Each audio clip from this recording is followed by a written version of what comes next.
ఏది అయినా ఆచి చికెన్ మసాలా. భారతదేశంలోని అత్యంత వేగంగా అభివృద్ధి చెందుతున్న రాష్ట్రం ఏపీ అన్నారు కేంద్ర మంత్రి రామ్మోహన్ నాయుడు. ప్రధాని మోదీ, సీఎం చంద్రబాబు సహకారంతో ఏపీ వేగంగా అభివృద్ధి చెందుతోందన్నారు. Polavaram, Amaravati, Visakhapatnam railway zone, steel plant అభివృద్ధికి కేంద్రం సహకరిస్తోందని తెలిపారు. కూటమి ప్రభుత్వం ప్రతి వర్గానికి, ప్రతి ప్రాంతానికి మేలు చేయడమే లక్ష్యంగా పెట్టుకుందని అన్నారు.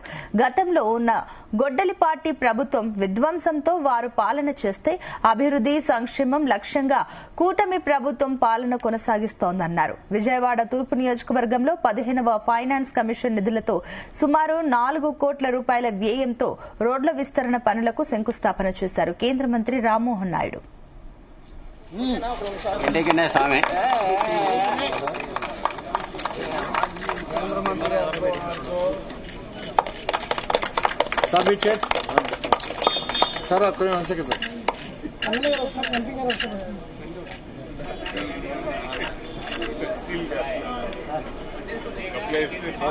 ఈరోజు విజయవాడ కార్పొరేషన్ లో విజయవాడ ఈస్ట్ నియోజకవర్గంలో పెద్దలు, పార్లమెంట్ సభ్యులు కేశినేని చిన్ని గారు, అలాగే శాసనసభ్యులు, సీనియర్ నాయకులు, మా కుటుంబ సభ్యులైనటువంటి గద్దె రామ్మోహన్ గారి ఆధ్వర్యంలో సుమారు 4 కోట్ల రూపాయలు 15th ఫైనాన్స్ కమిషన్ తో 2 ప్రధానమైనటువంటి రోడ్స్ మన నియోజకవర్గంలో ఈ రోజు శంకుస్థాపన చేయడం జరిగింది.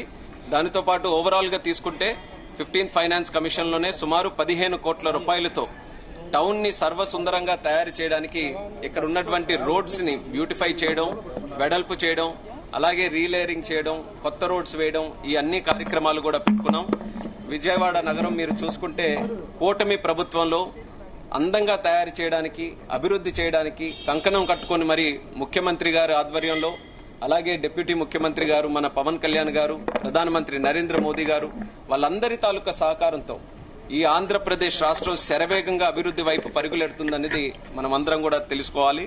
మరి అదే రకంగా ఈ 2 సంవత్సరాల్లో మీరు చూసుకుంటే కేంద్ర ప్రభుత్వం నుంచి ఏ కార్యక్రమానికి సంబంధించి అయినా సరే ప్రత్యేకమైనటువంటి సహకారం మనం తీసుకొని వచ్చి రాష్ట్రంలో ఏవైతే ప్రాజెక్టులన్నీ కూడా నిర్వీర్యం అయిపోయినాయో అలాంటి ప్రాజెక్టులన్నిటికీ కోట్లాది రూపాయలు నిధులు తీసుకొని రావడం, అప్రూవల్స్ తీసుకొని రావడం, శాంక్షన్స్ తీసుకొని రావడం, ఇవన్నీ చేసుకుని ఈరోజు భారతదేశంలోనే అన్నిటికంటే ఫాస్ట్ గా అభివృద్ధి చెందినటువంటి రాష్ట్రం ఏదైనా ఉందనంటే అది మన ఆంధ్రప్రదేశ్ రాష్ట్రం అనే మాట మనం అందరం దక్కించుకున్నాం.